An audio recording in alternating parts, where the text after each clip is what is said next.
Just as a side note, Noel, you had mentioned something about 11 like the magic numbers, 11 staff members in the school. Like what was that referencing? Just out of curiosity.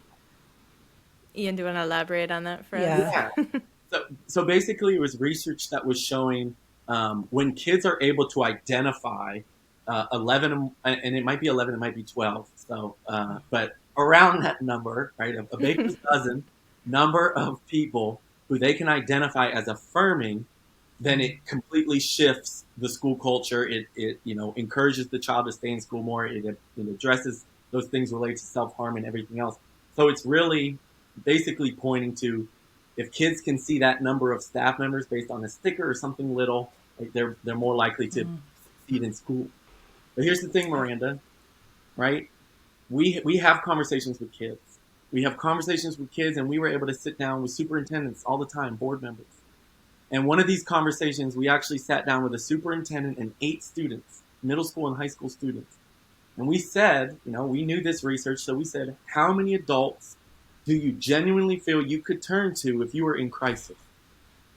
Their number, and these are schools of probably 60 to 150 staff members, their number ranged from 0 to 2 adults that they felt they could turn to if they were in crisis.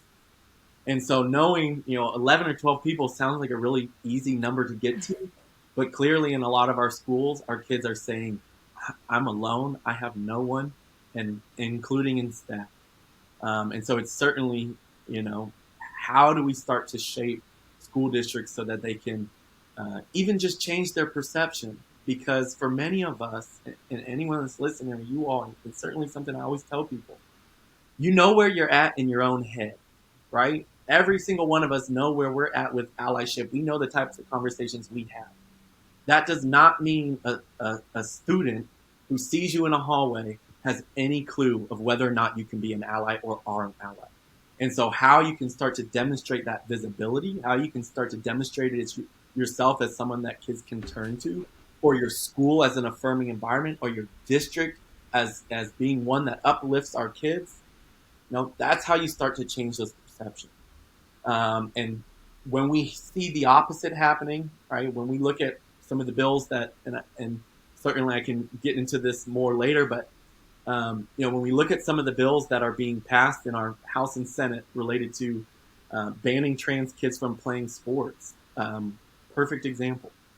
That sends a very clear message. And so how, as a leader in your community, in your school, in your school district, how can you start to combat that language so that you let those kids know, hey, I understand that that's what passed in Tallahassee, but when you step in my classroom, I got you and I'm here for you and I'm here to support you. Thank you. That's having worked in a school. I'm like, we need safe spaces. Like Well, and that's it's the hard. thing, right? Too, like Yeah. when we talk about family rejection, I mean, obviously Yeah. we don't have control over family dynamics and ethics and religious beliefs. We hope we have support staff that reaches out to families and tries to kind of work with them through these things, but we can't guarantee that. But we can try to put these things in place where our staff and teachers and everyone working with students are making this shift so that we can guarantee within our environments, in our school systems where we claim students are safe, right? We maintain their safety, they're within our care. There can't be this, oh, but not for this group of students. And so Ian, the work that you do is super important. Obviously, we've worked together, and I lean on you for so much because you're so knowledgeable about it.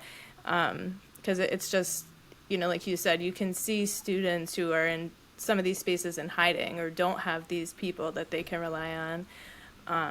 And I would hate to think that our schools are a factor that would create rejection when we take the charge of being inclusive for everyone. So. Yeah. Yeah. And the reality is sometimes they are.